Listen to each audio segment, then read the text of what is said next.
Teman-teman yang dirahmati Allah Subhanahu wa taala, musibah apa yang paling fatal dan paling menyakitkan dalam hidup kita, coba? Ini ada dapat beberapa share ya. Kata sebagian teman-teman, musibah yang paling luar biasa itu dan susah banget buat ngerelain, ditinggal pas lagi sayang-sayangnya.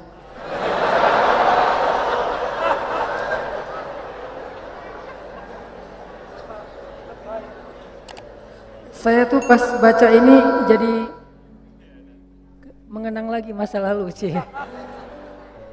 masa lalu teman saya maksudnya.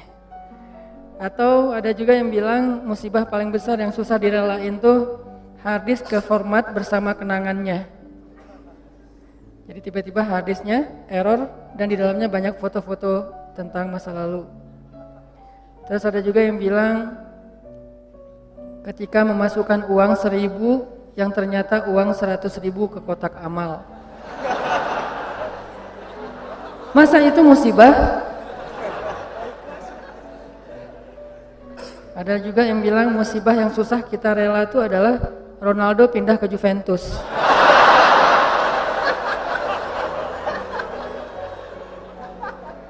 Buat saya musibah hari ini adalah Belgia kalah sama Prancis.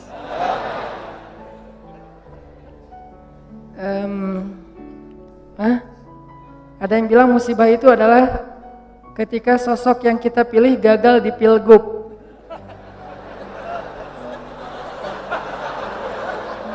Ini yang ngomong bukan saya ya. Nah, saya emang gak gagal, cuman gak kepilih. Terus ada juga musibah yang paling berat itu katanya gak di fallback. Oh, kasihan ya. Tahu nggak apa musibah paling besar dalam hidup kita? Musibah paling besar dalam hidup kita itu ditolak sama Allah. Itu musibah paling besar dalam hidup kita. Kayak yang kita baca tadi di dalam surat Al-Munafiqun, ketika mereka berkata di hadapan Nabi Muhammad SAW, "Nashhadu innaka la Rasulullah." Kami bersaksi engkau itu benar-benar Rasulullah. Kata Allah, "Wallahu ya'lamu innaka la rasuluh, wallahu yashhadu innal munafiqina lakadzibun." Allah juga tahu kamu rasulnya dan Allah tahu kalau orang-orang munafik itu adalah orang-orang yang pendusta. Jadi hal yang paling menyakitkan, hal yang paling rugi, hal yang paling ngenes, hal yang paling sedih, hal yang paling musibah besar dalam hidup seorang manusia itu adalah bukan ditolak oleh orang yang dia kecengin, bukan ditolak oleh mertua yang dia datang baik-baik untuk melamar gara-gara kurang modal, gara-gara kurang dalil, gara-gara kurang meyakinkan. Bukan itu musibah yang paling besar, itu musibah tapi masih kurang besar.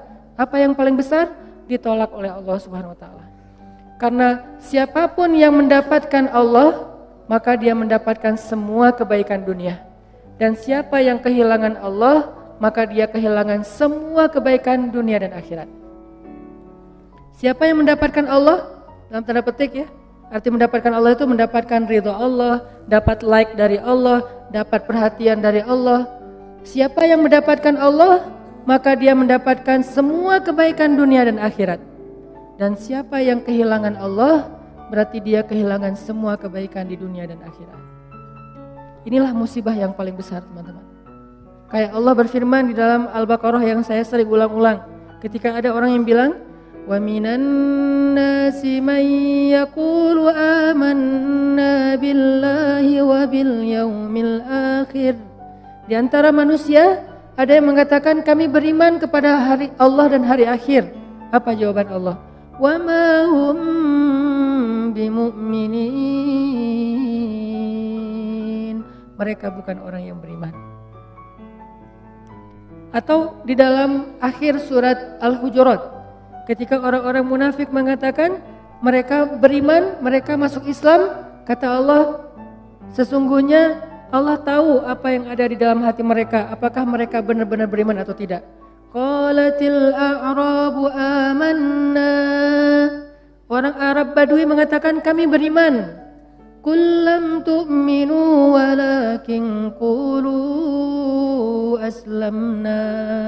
Kalian belum beriman, kalian baru masuk Islam. Ini artinya teman-teman ditolak oleh Allah Subhanahu wa taala. Ada orang yang sholat, dia puasa, dia haji, dia umroh, dia sedekah, dia tilawah Al-Quran, tetapi dia ditolak oleh Allah Subhanahu wa taala. Kenapa Allah menolak seseorang? Padahal dia mengatakan kalimat yang baik. Kenapa Allah menolak orang-orang yang mengatakan nashhadu innaka la rasulullah, kami bersaksi engkau Rasulullah. Kenapa Allah menolak orang-orang yang mengatakan amanna billahi wa bil yaumil akhir, kami beriman kepada Allah dan hari akhir. Kenapa Allah menolak orang-orang yang mengatakan amanna, kami telah beriman? Kenapa Allah menolak mereka, teman-teman? Padahal ucapan mereka baik. Mereka enggak mengatakan Allah itu maunya apa, Allah itu enggak fair, Allah itu enggak adil, Allah itu kikir, Allah itu tangannya terbelenggu seperti kata-kata orang Yahudi. Mereka enggak ngomong kayak gitu. Yang mereka ucapin itu baik. Kenapa ditolak oleh Allah? Karena Nabi mengatakan innallaha la yanzuru ila aswarikum wala ila a'malikum wala ila amwalikum walakin yanzuru ila qulubikum. Allah enggak melihat penampilan kalian, Allah enggak melihat harta kalian, Allah enggak melihat perbuatan kalian. Yang pertama Allah lihat itu adalah qulubikum, niat kalian. Maksud qulub di sini niat. Karena banyak yang salah paham juga, teman-teman. Ada yang mengatakan, udahlah, gak usah terlalu fanatik. Yang penting kan hati.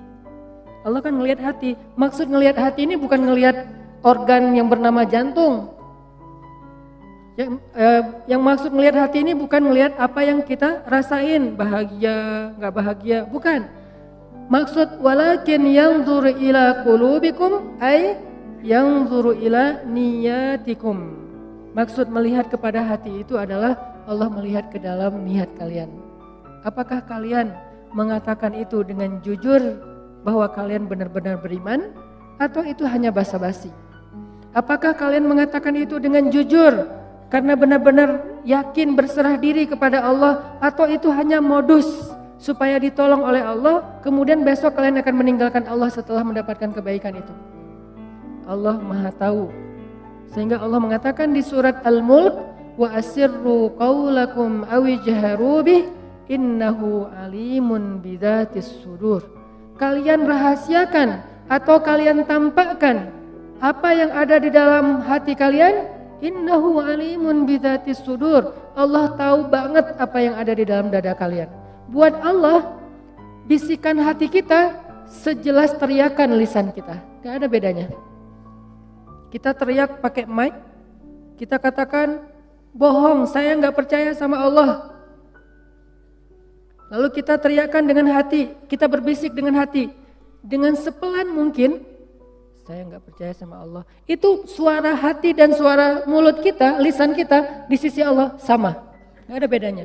Nggak ada cerita kalau dengan mulut kita bilang, ya Allah saya percaya kepada engkau, saya berserah diri kepada engkau, Allah dengar. Giliran dalam hati kita bilang, enggak sih sebetulnya enggak gitu-gitu amat. Apa? Allah enggak kayak gitu. Karena Allah mendengar isi hati kita, sejelas mendengar suara dengan lisan kita. Sangat jelas. Sehingga ketika ada Nabi yang berdoa dengan suara yang lirih, Nabi siapa? Zakaria. Dzikru rahmati rabbika 'abdahu Zakaria idz nada rabbahu nidaan khafiyya. Nidaan khafiyya, suara yang lembut, pelan, lirih, tidak ada yang mendengar seorang pun kecuali Allah Subhanahu wa taala. Allah mendengar dengan jelas. Bahkan kalau suara itu tersembunyi di dalam lautan yang gelap, lebih dalam daripada Danau Toba, gelap banget nih. Karena nggak mungkin ikan hut, ikan paus hidupnya di perairan yang dangkal, nggak mungkin. Dia hidup di perairan yang dalam, yang mungkin kedalamannya di bawah 1 kilometer. Bahkan kalau seseorang kemudian ditelan ikan hut, ikan paus, lalu ikan paus itu membawanya ke dalam lautan, di dalam samudra, tiba-tiba orang yang di dalam perut ikan itu bersuara, Subhanaka inni kuntu minaz zalimin. subhanaka inni kuntu minaz zalimin. Pelan sekali suara itu terdengar dengan jelas di arasy Allah Subhanahu wa taala. Jadi enggak ada yang tersembunyi dari Allah. Sehingga apa yang menyebabkan kita ditolak oleh Allah, teman-teman? Bukan ucapan kita kurang fasih. Bukan bacaan Al-Qur'an kita kurang makhraj, kurang bagus tajwidnya. Bukan ketika kita sholat gerakan kita kurang sempurna, bukan. Tapi hati kita yang kurang ikhlas, itu penyebab seseorang ditolak. Bisa jadi gerakan sholatnya sempurna, bisa jadi bahasa Al-Qur'annya ketika dia membaca indah sekali, kalau hatinya tidak seperti yang dia ucapkan, kalau hatinya tidak ikhlas kepada Allah, Allah tolak semuanya. Sehingga salah satu di antara 3 orang yang pertama masuk neraka padahal dia soleh siapa? Qari'ul Quran, orang yang membaca Al-Quran dengan baik. Hafiz 30 juz dengan 10 qiraat plus riwayat. Kan ini enggak mudah kan? Hafal 30 juz, 10 qiraat pakai riwayat. Karena saya pernah ngalamin sulitnya mencari atau mendapatkan riwayat Al-Quran itu susah banget. Saya termasuk orang yang belum berhasil mendapatkan itu. Pernah saya mau daftar ke guru saya, Syekh Tariq Faris di Mesir. Syekh, saya pengen ngambil riwayat Al-Quran. Syekh senang karena beliau suka dengan bacaan saya. Ya udah sini, saya akan ajarin kamu. Syaratnya pertama, kamu hafal 1 buku. Saya dikasih 1 buku, tebalnya 500 halaman. Isinya adalah syair.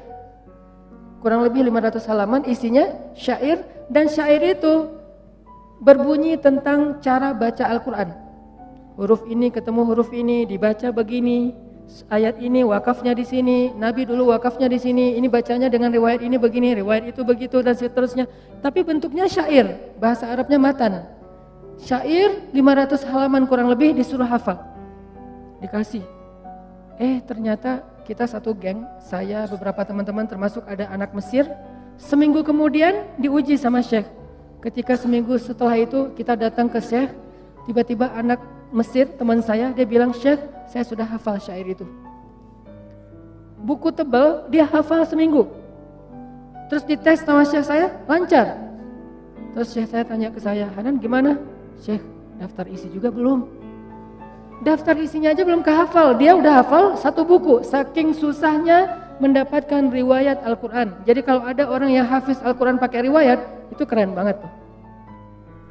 Tapi sekeren itu, sedahsyat itu, sesulit itu dia memperoleh 1 riwayat Al-Quran, kalau nggak ikhlas, habis semuanya. Riya sedikit aja, riya itu nggak perlu ke ribuan orang, 1 orang cukup.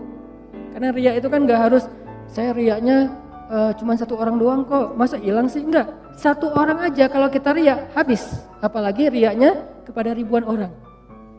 Saya pernah ceritakan gimana sulitnya menjaga ikhlas. Ikhlas itu gampang, yang susah itu menjaga ikhlas. Di awal insya Allah ikhlas.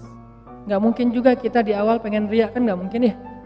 Usolli sunnata tahiyatul masjid ri'a an-nas. Kan gak ada ya. Saya sengaja sholat sunnah tahiyatul masjid karena pengen pamer aja. Allahu Akbar, kan gak mungkin kan.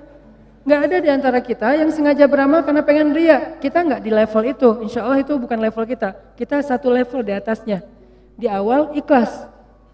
Pasti kita mengatakan lillahi ta'ala, karena Allah. Tapi masalahnya di setengah ketika kita lagi ngerjain itu. Ketika kita lagi sedekah lewat kenceleng, dari ujung kita lihat 1.000, 2.000, 5.000, paling banter 10.000, kita 100.000 gitu kan. Pas ngeluarin, asa nggak rela ya 100.000 tapi nggak ada yang lihat. Akhirnya kita sok ikhlas. Bukan ikhlas, so ikhlas, ditutup di depan biar nggak kelihatan, tapi di belakang orang pada ngelihat. 100.000. Terus nggak dimasukin semuanya, harus ada sisanya, terutama yang bagian angka. Geser aja ke sebelah, biar dilihat, 100.000. Pura-pura ikhlas. Ini namanya meriakkan keikhlasan. Meriakkan keikhlasan. Jadi gak gampang teman-teman untuk ikhlas. Makanya untuk menjaga keikhlasan, makanya kita berlindung kepada Allah. Ya Allah, jangan tolak saya gara-gara saya tidak mampu menjaga ikhlas. Saya beristighfar, minta ampun kepadamu ya Allah kalau saya pernah riya. Karena kalau ditolak sama Allah, udah kita gak dapat kebaikan apa-apa di dunia maupun di akhirat. Kalau Allah menerima kita, maka kita diberikan kebaikan dunia dan akhirat. Wa innama likulli imri'in ma nawa. Semua orang mendapatkan sesuai dengan apa yang ada di dalam hatinya, niatnya, apa yang dia niatkan. Faman kanat hijratuhu ilallahi wa rasulih, fa hijratuhu ilallahi wa rasulih.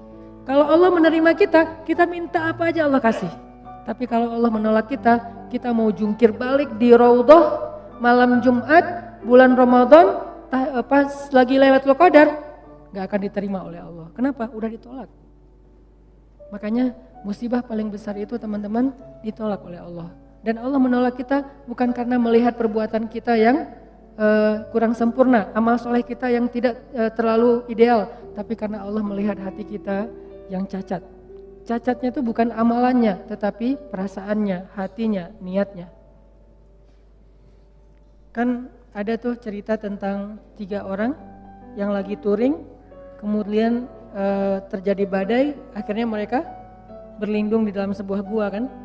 Kemudian jatuhlah sebuah batu besar menutup pintu gua, mulut gua. Akhirnya mereka sadar, wah kita gak akan selamat nih. Satu-satunya yang bisa buat kita selamat adalah kita duduk berdoa kepada Allah. Karena mau ngedorong batu gak mungkin, nyari jalan lain mentok. Duduklah mereka bertiga berdoa kepada Allah. Orang yang pertama berdoa, ya Allah, saya punya kedua orang tua yang udah sepuh. Ayah dan ibu yang sudah sepuh, yang sudah tua. Dan saya selalu berbakti kepada keduanya. Bahkan saya tidak pernah mau memberikan susu dari ternak saya kepada keluarga saya atau kepada siapapun sebelum saya memberikan terlebih dahulu kepada kedua orang tua. Jadi gak mau dia ngasih susu itu kecuali ke orang tuanya dulu baru keluarganya. Suatu malam orang tuanya minta susu, udah disiapin, dia peras susu ternaknya, pas mau dikasih ke orang tuanya ketiduran. Dia biasanya kalau udah ngasih ke orang tuanya, baru dia ngasih ke keluarganya, istrinya, anaknya. Kali ini orang tuanya minta susu, pas udah mau dikasih ketiduran. Akhirnya dia tunggu di sebelah orang tuanya yang tidur sampai mereka bangunnya subuh. Dia berdiri sambil megang susu. Kenapa? Dia nggak mau nanti orang tuanya tiba-tiba bangun manggil dia untuk 2 kali. Dia nggak mau orang tuanya memanggil dia 2 kali. Dia hanya dia pengen sekali manggil udah ada. Sehingga kalau misalnya nanti orang tuanya bangun, dia langsung memberikan susu. Dia tungguin megang susu sampai subuh. Kebayang nggak dari habis Isya megang susu berdiri sampai subuh demi ingin menyenangkan hati kedua orang tuanya. Dan resikonya apa? Resikonya pegel. Resiko yang lain apa? Resiko yang lain dia tidak tidur semalaman. Resiko yang lain dia tidak memberikan susu itu kepada istri dan anak-anaknya yang juga membutuhkan demi mendahulukan orang tuanya. Lalu dia mengatakan, ya Allah, kalau engkau ridho, engkau menerima kebaikan saya itu, birrul walidain, amal soleh saya itu, karena dia tidak mengharapkan apa-apa kecuali Allah, maka selamatkanlah kami ya Allah. Terbuka pintu itu sedikit, mulut gua, batu itu bergeser. Tapi belum bisa keluar orang. Orang yang kedua berdoa lagi, ya Allah, saya punya sepupu, cantik, saya suka sama dia, tapi dia nggak perhatian sama saya, dia cuek sama saya, dia kayak biasa aja sama saya. Sampai suatu saat dia butuh saya, dia pinjam duit 150 dinar, saya bilang saya akan bayar dengan syarat kamu mau tidur bareng dengan saya. Akhirnya saya pinjamkan 150 dinar, sebelum saya menidurinya, dia mengatakan, ya fulan, ittaqullah, takutlah kamu kepada Allah. Akhirnya saya sadar, saya pun lari meninggalkannya karena saya tidak mau terjebak dalam perbuatan zina, karena saya takut kepada engkau ya Allah. Seandainya engkau ridho dengan apa yang saya lakukan, saya tidak melakukan itu kecuali takut kepadamu ya Allah. Takut ya, cinta, takut, berharap itu semuanya bagian dari iman, gak usah dibenturkan. Karena takut kepadamu ya Allah, maka selamatkan kami. Bergeser lagi itu batu besar. Tapi belum bisa keluar orang.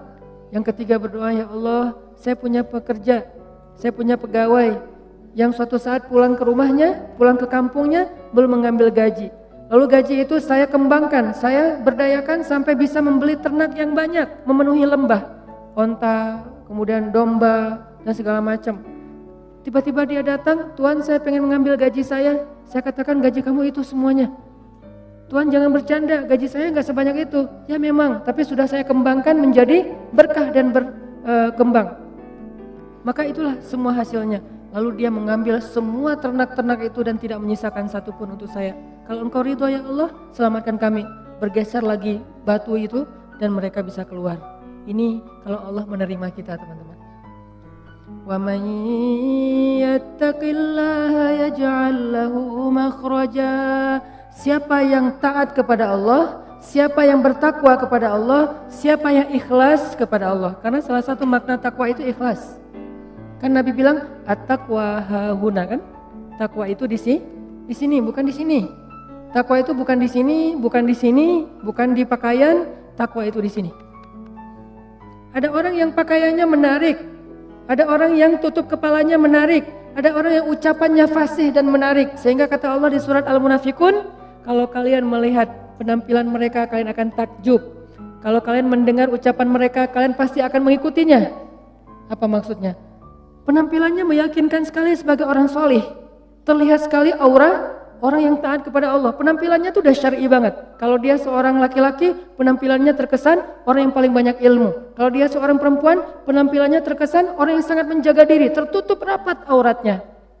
Dan kalau dia bicara, kalian akan mendengar ucapan mereka. Kenapa? Dia bicara Allah berfirman, Rasulullah bersabda, Allah berfirman, Rasulullah bersabda. Semuanya dalil. Kenapa malah Allah menyebut mereka orang munafik? Karena apa yang mereka tampilkan, apa yang mereka ucapkan tidak sesuai dengan apa yang mereka niatkan di dalam hati. Lagi-lagi ini bukan untuk menjudge orang lain. Jadi jangan sampai nanti kalau kita ngelihat ada orang yang berpenampilan solih, arti solih itu ya penampilannya kelihatan ahli ibadah, terus kita bilang, itu ada tuh di surat Al-Munafikun kayak gitu. Jangan. Langsung kita menjudge orang lain seolah-olah itu kayak di surat Al-Munafikun ayat 4. Terus kita lihat cewek yang jilbabnya syar'i, nah itu ayat 4 Al-Munafikun banget tuh. Nggak bisa, karena kita nggak tahu kan isi hatinya. Maka kalau kita nggak tahu isi hatinya, tugas kita apa teman-teman? Tugas kita adalah berbaik sangka. Tugas kita menghindari prasangka buruk. Tugas kita kepada sesama manusia berbaik sangka. Dan tugas kita kepada diri kita sendiri adalah muhasabah diri, memperbaiki diri kita sendiri, menghitung-hitung kesalahan kita sendiri. Kalau orang lain jangan cari-cari kesalahan, apalagi dihitung-hitung. Wala tajassasu, jangan cari-cari kesalahan orang lain. Sehingga kalau ada teman kita postingannya tuh bagus, tapi ada celah sedikit aja, itu yang dikomentarin. Padahal bukan itu inti dari postingan tersebut. Nah ini berarti tajassus. Apakah kita lupa dengan ayat itu? Padahal itu ayat yang paling populer di surah Al-Hujurat. Sampai Allah mengatakan, maukah kalian memakan bangkai saudara kalian sendiri sementara kalian merasa jijik? Ini artinya gak bisa kita menjudge orang lain. Ini lebih ke diri kita sendiri. Ternyata Allah gak ngelihat dulu penampilan kita, walaupun itu nanti akan dilihat, cuman bukan yang pertama. Kalau ini beres, baru dilihat yang penampilan, dilihat ucapan, dilihat perform kita. Kalau ini udah beres, kalau ini gak beres, yang lain gak dilihat. Jadi yang pertama Allah lihat apa niat kita melakukan sesuatu.